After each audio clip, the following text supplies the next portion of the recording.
আমি হইলাম বাংলাদেশের সুদর্শন পুরুষ। আমার হলে মানুষে মজা করে। আমার মতন পুরুষ কি বাংলাদেশে আছে রে? আমার মতন পুরুষ থাকলে কই। কিরে মামা, জঙ্গলের ভিতরে ভিডিও এলো কইতিকা।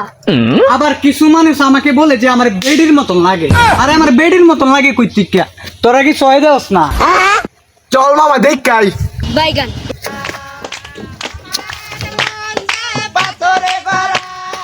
এই সুন্দরী, এই জঙ্গল আইসো কেরে? আই ওখানে একটু জঙ্গল মঙ্গল করি। সুন্দরী কারে কস? আমি হইলাম বাংলাদেশের 1 নাম্বার সুদর্শন পুরুষ। তোমরা কি দেখো নাই নেট দুনিয়ায়? আরে মামা, আমি আরে ফেসবুকে দেখছি তো, হে বাংলাদেশের 1 নাম্বার সুদর্শন পুরুষ বাইগান ডলফিন খান। কি করে? হ্যাঁ, যদি বাংলাদেশের 1 নম্বর সুদর্শন পুরুষ হ, তা আমি কি তা?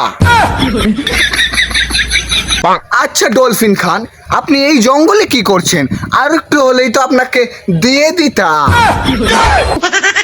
দিয়ে দিতাম মানে? মানে পুলিশের কাছে দিয়ে দিতাম। জঙ্গলে তো মেয়েদের আসা নিষেধ, তাই।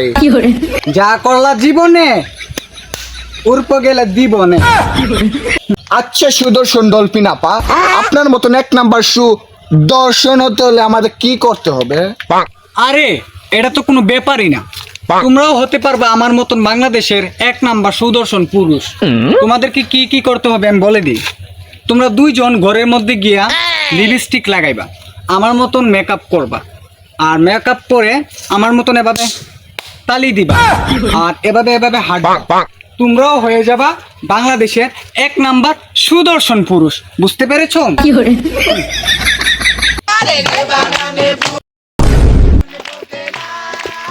আমরা এখন হয়ে গেলাম বাংলাদেশের সুদর্শন পুরুষ কনক খান আর জনক খান।